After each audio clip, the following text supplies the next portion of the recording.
नमस्कार दोस्तों। आज हम आपको जैन धर्म के महान तीर्थंकर श्री पारसनाथ भगवान की कहानी सुनाएंगे। आज से लगभग 3000 वर्ष पूर्व पौष कृष्ण दशमी के दिन जैन धर्म के 23वें तीर्थंकर पार्श्वनाथ का जन्म वाराणसी में हुआ था। उनके पिता का नाम अश्वसेन और माता का नाम वामा देवी था। राजा अश्वसेन वाराणसी के राजा थे।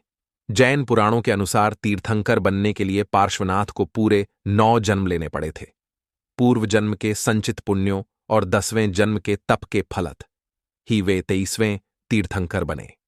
पुराणों के अनुसार पहले जन्म में वे मरुभूमि नामक ब्राह्मण बने, दूसरे जन्म में वज्रघोष नामक हाथी, तीसरे जन्म में स्वर्ग के देवता, चौथे जन्म में रश्मिवेग नामक राजा, 5वें जन्म में देव, छठे जन्म में वज्रनाभि नामक चक्रवर्ती सम्राट, 7वें जन्म में देवता, 8वें जन्म में आनंद नामक राजा, 9वें जन्म में स्वर्ग के राजा इंद्र और 10वें जन्म में तीर्थंकर बने। दिगंबर धर्म के मतावलंबियों के अनुसार पार्श्वनाथ बाल ब्रह्मचारी थे, जबकि श्वेतांबर मतावलंबियों का एक धड़ा उनकी बात का समर्थन करता है, लेकिन दूसरा धड़ा उन्हें विवाहित मानता है। इसी प्रकार उनकी जन्मतिथि, माता पिता के नाम आदि के बारे में भी मतभेद बताते हैं। बचपन में पार्श्वनाथ का जीवन राजसी वैभव और ठाट बाट में व्यतीत हुआ। जब उनकी उम्र 16 वर्ष की हुई और वे एक दिन वन भ्रमण कर रहे थे, तभी उनकी दृष्टि एक तपस्वी पर पड़ी जो कुल्हाड़ी से एक वृक्ष पर प्रहार कर रहा था। यह दृश्य देखकर पार्श्वनाथ सहज ही चीख उठे और बोले, ठहरो, उन निरीह जीवों को मत मारो। उस तपस्वी का नाम महिपाल था। अपनी पत्नी की मृत्यु के दुख में वह साधु बन गया था। वह क्रोध से पार्श्वनाथ की ओर पलटा और कहा, किसे मार रहा हूं मैं? देखते नहीं, मैं तो तप के लिए लकड़ी काट रहा हूं।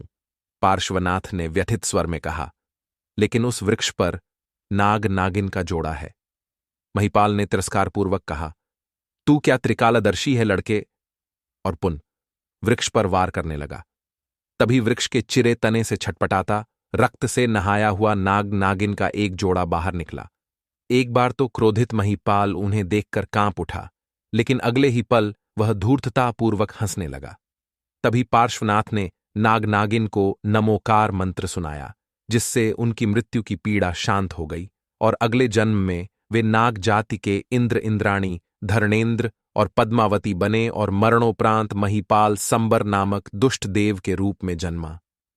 पार्श्वनाथ को इस घटना से संसार के जीवन मृत्यु से विरक्ति हो गई। उन्होंने ऐसा कुछ करने की ठानी जिससे जीवन मृत्यु के बंधन से हमेशा के लिए मुक्ति मिल सके। कुछ वर्ष और बीत गए। जब वे 30 वर्ष के हुए तो उनके जन्मदिवस पर अनेक राजाओं ने उपहार भेजे।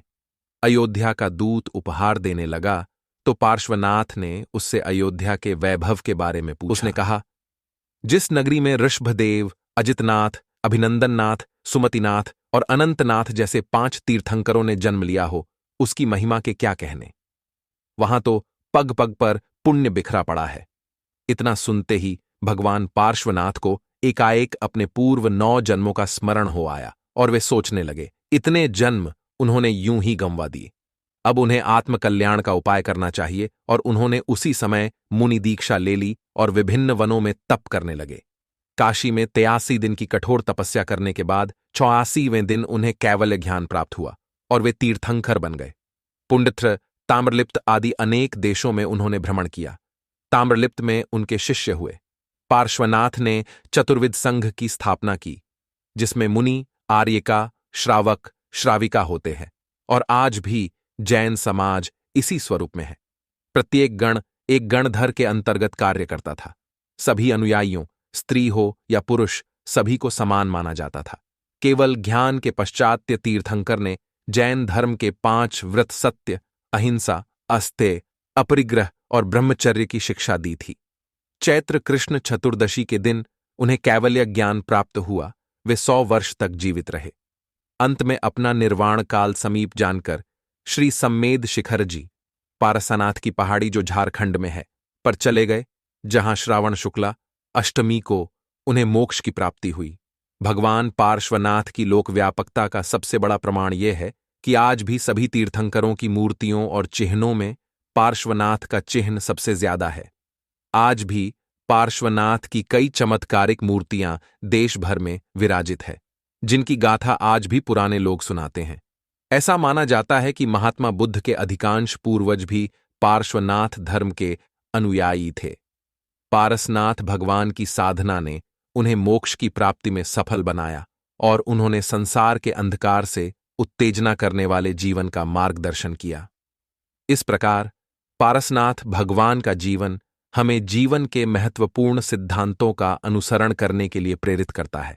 उनका संदेश हमें धर्म, नैतिकता और आत्मा के महत्व को समझने में मदद करता है। धन्यवाद दोस्तों, इस वीडियो को देखने के लिए। अगर आपको ये वीडियो पसंद आया हो तो लाइक करें, सब्सक्राइब करें और बेल आइकन दबाएं ताकि आप हमारे नए वीडियो से अपडेट रहें। जय जिनेंद्र।